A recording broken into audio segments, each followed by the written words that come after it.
Avant 2013, avant, il y avait quelques années d'exception avec beaucoup de gens qui sont arrivés,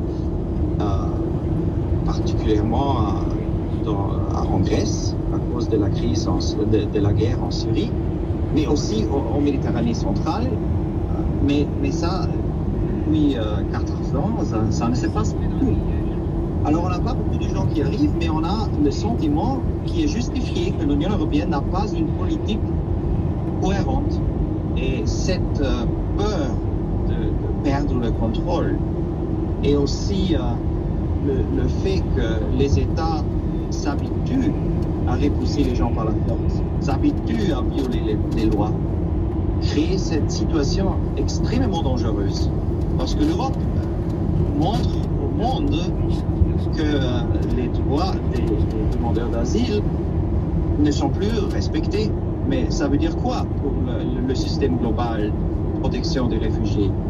Si les autres pays font la même chose que l'Europe fait aujourd'hui, si on essaie de couper les liens, de repousser les gens, de les maltraiter, même à la frontière de la Croatie et de la Bosnie, on le voit chaque jour, ça serait le fin d'une idée très importante qui, effectivement, a été adoptée à Genève, ça fait 70 ans, après les expériences très douloureuses de la Deuxième Guerre mondiale, quand la Suisse et les autres pays ont repoussé les Juifs d'Allemagne qui ont été tués.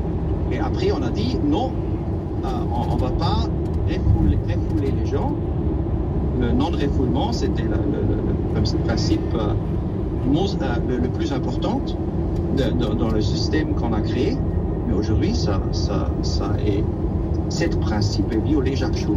Et ça, c'est vraiment tragique. Et je crois que l'Allemagne et la France, les gens qui ne veulent pas que ça se passe comme ça, doivent coopérer aussi bien avec l'Espagne, l'Italie et la Grèce, et avec les pays tiers, les partenaires sans lesquels c'est pas possible de gérer les frontières, le Maroc, la Tunisie, qui, avec urgence.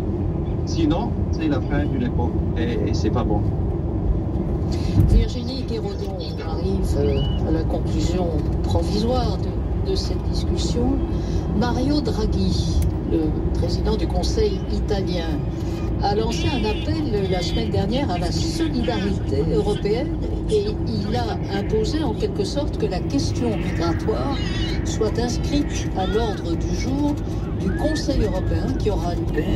En disant qu'ils étaient extrêmement insatisfaits par ce pacte, qu'il n'y avait aucune mesure dans ce paquet très bureaucratico-logistique, mais aucune mesure qui les concernait eux et qui montrait justement une solution, une autre façon, comme on l'a évoqué, de gérer les flux et surtout de la solidarité européenne. Donc, déjà, ça va faire bientôt 6 mois que les pays comme l'Italie ou l'Espagne sont insatisfaits par ce qui a été proposé par la Commission européenne.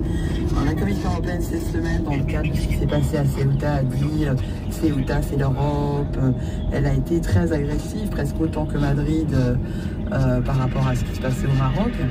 Mais elle n'a proposé aucune solution dans le pacte et la situation politique à 27 n'a pas vraiment évolué. Donc on comprend, j'ai envie de dire, la position de Draghi par rapport à ce contexte. C'est-à-dire où la Commission fait ses grandes déclarations, je suis pour l'Espagne, où Ursula von der Leyen avait été à la frontière de Turquie en février quand Erdogan avait lui amené des personnes par bus, par autocar à la frontière de Turquie. Elle fait ce genre de déclaration, mais il y a